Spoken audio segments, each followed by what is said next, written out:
میں نے ان لوگوں کو پہلے بھی بتایا ہے، اللہ کے بندو، بنو امیہ کی چالیں جہاں ختم ہوتی ہیں نا، وہاں سے ہماری عقل سٹارٹ ہوتی ہے، یہ ذہن میں رکھنا۔ ہم تم سے کبھی بھی فروئی معاملات کے اندر بات نہیں کریں گے جب تک کہ تمہارے اصولی عقائد جو ہیں قرآن و سنت سے ثابت نہیں ہوں گے۔ مجھے بتائیں، اگر ایک قادیانی مجھے آ کے کہے کہ آپ رفع الیدین پہ مجھ سے بات کریں، کیونکہ قادیانی تو حنفی ہیں جی، حنفی بریلوی، حنفی دیوبندی، حنفی قادیانی بغیر رفع الیدین کے نماز پڑھتے ہیں۔ ہمارا کوئی اسٹوڈنٹ رفع الیدین شروع کر لے، کہتے ہیں قریب قادیانی ہو جائے گا۔ اوے قادیانیت تو چھوڑ گیا ہے وہ۔ ہاں، یہ باتیں میں اس لیے کر رہا ہوں کہ تم جب یہ گالی دو گے نا، پھر ہم تمہیں اسی لیول کی گالی دیں گے۔ سورہ شورى میں آئے کہ برائی کا بدلہ اسی لیول کی برائی ہے، یہ ذہن میں رکھنا۔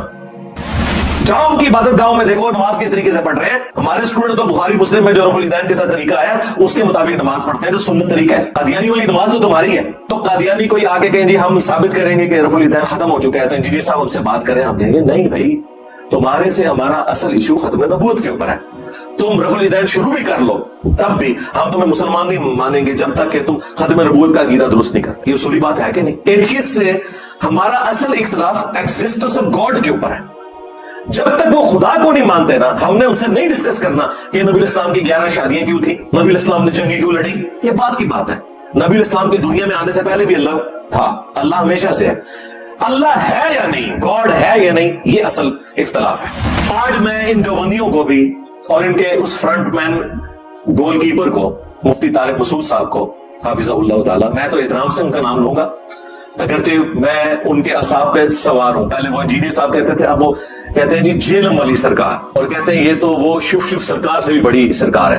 جی سرکار، میں آپ کے جتنے پرانے بزرگان دین ہیں نا، جنہوں نے اپنے ناموں کے کلمے پڑھائے ہیں، میں ان سے بھی بڑی سرکار ہوں، میں فکر رہا۔ 5 ریفرنسز میں دوں گا انشاءاللہ تعالی، اور پھر ہمارے اسٹوڈنٹس کا کام ہے کہ ان کی قبر تک کلپ جانے چاہیے جب تک یہ اپنی قبر میں نہیں پہنچ جاتے، کہ ان باتوں کو پہلے ثابت کرو کہ پھر آگے فروئی معاملات سٹارٹ ہو۔ اور ان کو پتہ ہے ان باتوں کا جواب نہیں۔ دیکھیں یہاں سے گئے ہوئے اسے 2-2.5 سال ہو چکے ہیں، کہتا میں بورے لے کے آیا تھا، آج تک وہ بورا کھول نہیں سکا کہ جس میں وہ دیوبند کے عقیدوں کا دفاع کر سکے۔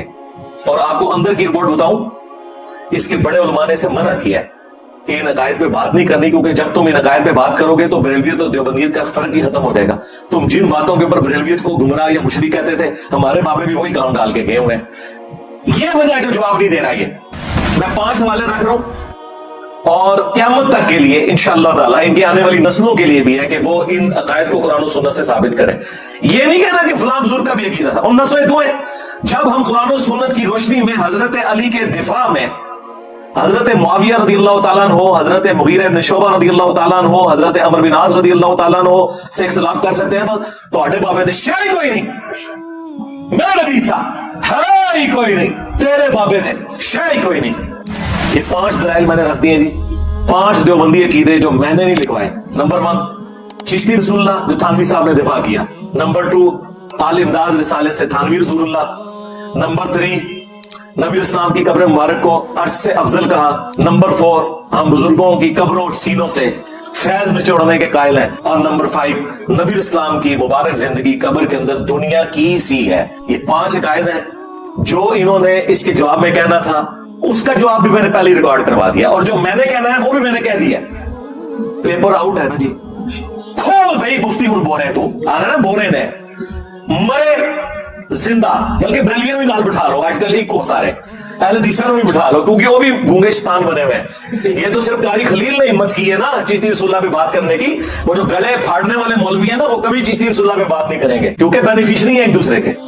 وہابیوں بھی نال ملا لو، شیعوں بھی ملا لو، اور ادھر جواب ویڈیو میں ریکارڈ کروا کے اپنی پبلک کو سیٹسفائی کر۔ یہ سب چیلنج کرتے ہیں، میں نے کبھی چیلنج نہیں کیا بھائی۔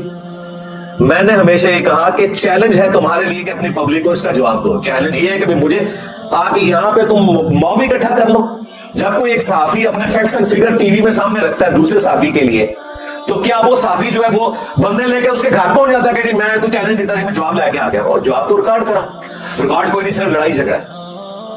یہ تو تم جب مجھے کہتے تھے نا کہ نہیں بیٹھ ہمارے ساتھ، تو پھر میں نے آخری ایک حل کے طور پہ کہا تھا کہ بڑا لانچ کرو، بڑا، چھوٹا نہیں۔ تم کہتے ہو نا اس نے فرقہ لانچ کیا ہے، چلو تمہاری بات for the sake of argument مان لی وقتی طور پہ، اگر تم بڑے کو آواز لگانے کے لیے تیار ہو تو بڑا لانچ کرو، مفتی منیر صاحب کو لاؤ، مفتی تقی عثمانی صاحب کو لاؤ، ساجد میر صاحب کو۔ اور میں بتا رہا ہوں آپ کو، بڑے کبھی نہیں آئیں گے، بڑوں کو بھی پتا ہے کہ یہ ٹھیک کہہ رہے ہیں۔ کسی بڑے کا کوئی کلپ آیا کہیں نہیں میرے بارے میں؟